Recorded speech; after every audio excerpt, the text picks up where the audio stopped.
Time சரியில்லைங்க. எதுக்கு எடுத்தாலும் time சரியில்லை.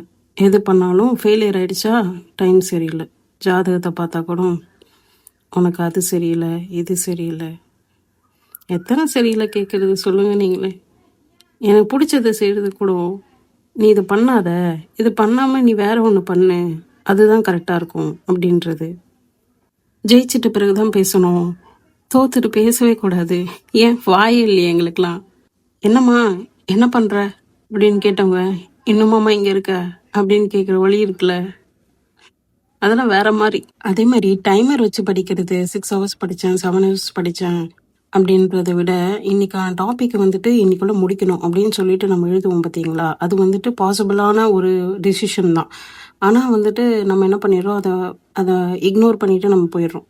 இப்போ நாளைக்கு படிச்சுக்கலாம் அப்படின்ட்டு. பட் ஆனால் நம்ம இன்றைக்கி என்ன ஷெட்யூல் போட்டிருக்கோமோ அதை நம்ம கம்ப்ளீட் பண்ணணும். அது 6 மணி நேரம் ஆகுதோ 4 மணி நேரம் ஆகுதோ அப்படிலாம் இல்லை.